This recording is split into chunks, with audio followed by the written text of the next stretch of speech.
sebelum ikut program itu kan saya hanya dapat ilmu itu dari YouTube, dari internet. Nah, setelah dapat sertifikasi itu kan akhirnya saya jadi tahu, oh ternyata cara yang benar itu seperti ini loh. Ada cara yang lebih cepat gitu dalam menggunakan software terutama. Karena mau nggak mau pasti sama mentor itu akan dijelaskan gitu beberapa cara yang bisa mempercepat pekerjaan.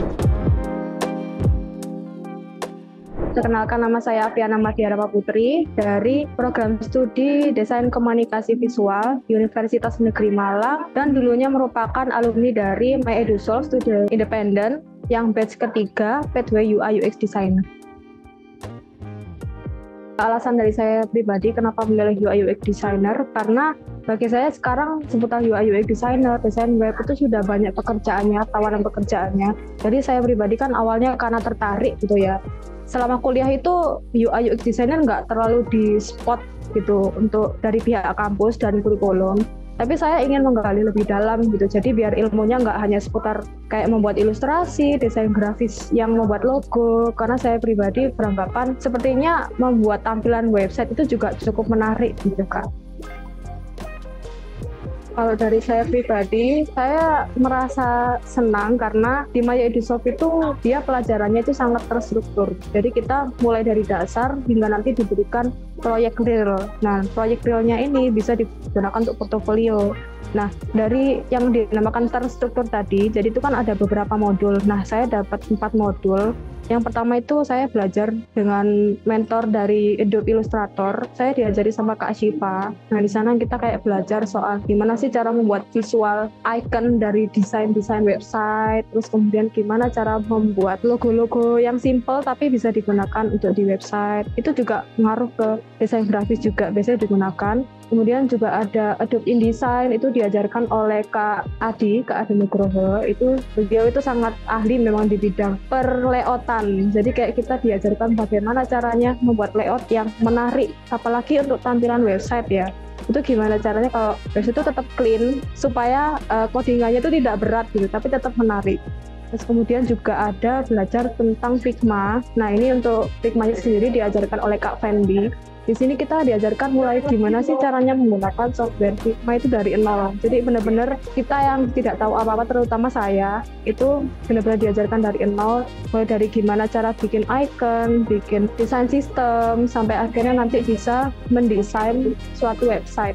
Terus kemudian juga ada mini project dari Figma itu sendiri, di mana mini projectnya ini benar-benar melatih saya untuk menghadapi capstone project, yang mana merupakan proyek real dari portofolionya My EduSolve nantinya. Kemudian juga ada pembelajaran mengenai Design for Delight. Design for Delight itu dia lebih ke arah teori. Nah, itu kita belajar tentang gimana sih membuat desain itu konsepnya seperti apa. Design thinking. Design thinking itu kan ada banyak gitu ya. Nah, itu di setiap step itu ada kayak tips and triknya gitu. Mungkin dengan pengelompokan, dengan cara riset juga gitu. Sampai akhirnya nanti diuji cobakan gitu sih Kak. Kalau dari saya pribadi, tantangannya yang jelas itu pertama kerja tim. Jadi kalau namanya mengerjakan suatu proyek real kan nggak mungkin sendirian gitu kan. Apalagi kita masih belajar. Itu kita kerja tim dan ada 4 orang. Nah, di sana itu saya merasa kayak untuk tidak egois, itu sebenarnya butuh kemampuan yang kayak kesabarannya luar biasa gitu. Tapi teman-teman sendiri juga sangat support karena mengerti kalau saya ini tipe-tipe yang memang ketika punya ide terkadang emang sedikit agak kayak memaksa gitu Kak. Tapi akhirnya mereka bisa memberikan penjelasan yang membuat saya itu bisa toleran dengan yang lain juga. Terus mereka pribadi juga bukan tipe-tipe yang pelit ilmu. Jadi teman-teman saya itu sangat-sangat support. Apalagi ketika mengerjakan dan saya tidak tahu, itu mereka kayak benar-benar membantu. Tidak yang meninggalkan saya sebagai anggota, seperti itu sih Kak. Terus untuk tantangannya yang lain itu ada juga soal waktu. Jadi kan kalau dalam pembelajaran ini kan memang satu modul 1 bulan. Nah, 1 bulan itu bagi saya memang berbeda jauh ya dengan belajar di kampus. Dalam satu mata kuliah pun bisa dijalankan selama 1 semester 6 bulan. Dan itu merupakan perbedaan yang sangat jauh, di mana saya harus belajar lebih cepat untuk menangkap ilmu. Yang dalam kurikulumnya pun ternyata juga cukup banyak sama seperti belajar di kampus gitu. Tapi alhamdulillah akhirnya saya juga bisa menguasai. Mungkin dari saya pribadi ada sih Kak, tantangan di bidang software itu sendiri ya, terutama Figma. Figma itu saya benar-benar belum pernah belajar sama sekali, dan saat itu juga saya langsung kayak harus dikejar dengan banyaknya modul dan juga tugas-tugas, yang mana itu kan kalau misalnya kita belajarnya kurang cepat memang jadi tantangan tersendiri gitu.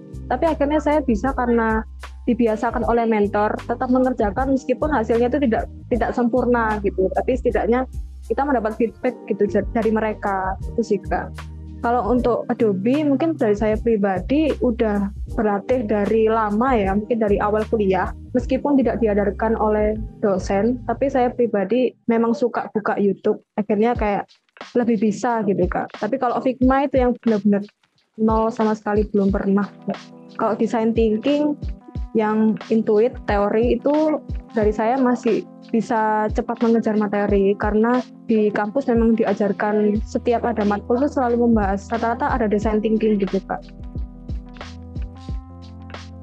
Nah, kalau untuk perbedaannya sendiri, mungkin sebelum ikut program itu kan saya hanya dapat ilmu itu dari YouTube, dari internet. Nah, kalau setelah dapat sertifikasi itu kan akhirnya saya jadi tahu, oh ternyata cara yang benar itu seperti ini loh, ada cara yang lebih cepat gitu dalam menggunakan software terutama.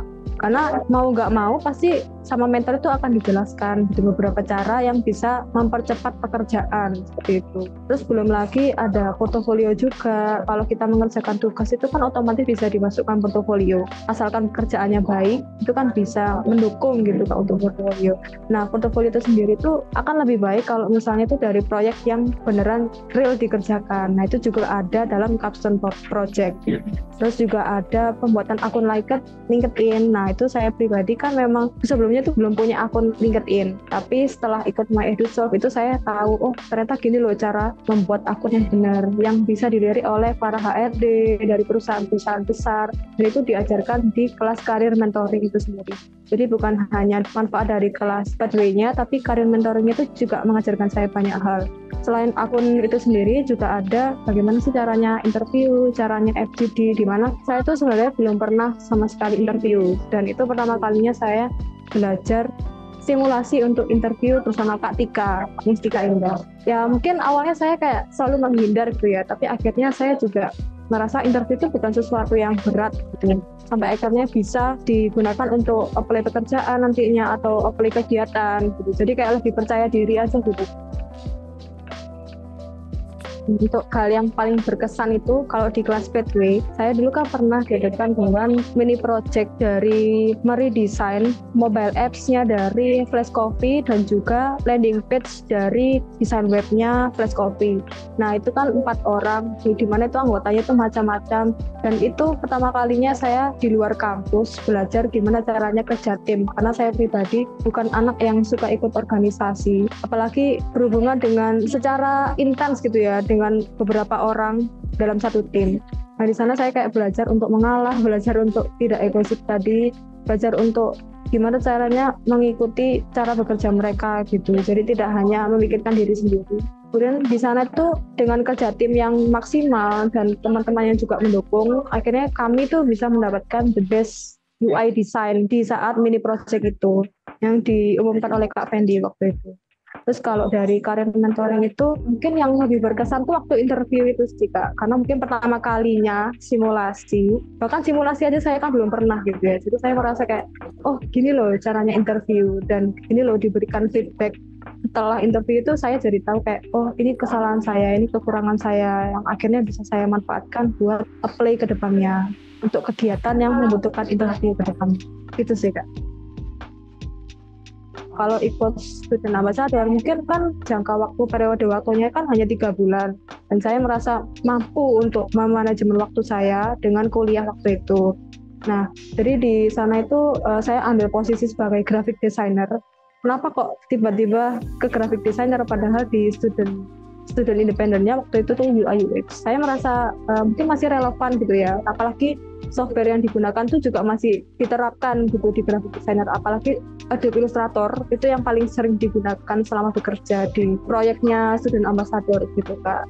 Nah di sana tuh saya mengerjakan sosial media Jadi kayak sosial medianya My Edusoft mulai dari Reels, terus ada kayak postingan feeds, ada juga ads waktu itu. Mungkin pernah diberikan proyek mendesain ads-nya dari My Edusoft. Nah itu satu kali aja karena kecenderungan kita tuh mungkin lebih ke arah media sosialnya gitu. Nah, saya bekerja sama dengan partner saya yang kebetulan sama-sama anak UM dan anak DKV juga. Itu adik kelas saya. Nah di sana mungkin awalnya saya ngerasa kayak minder gitu Kak, kayak kok adik kelas saya di usia yang masih muda, yang masih semester 5, tapi udah ikut kegiatan yang merupakan proyek beneran, proyek real gitu Kak. Tapi hasilnya itu udah luar biasa gitu. Bahkan untuk kerja pun saya rasa udah keren gitu. Tapi akhirnya saya mendapatkan pencerahan dari mentor gitu ya. Dari mentor saya Kak Ira dan Kak Bima yang merupakan graphic designer pada waktu itu di My Edusoft.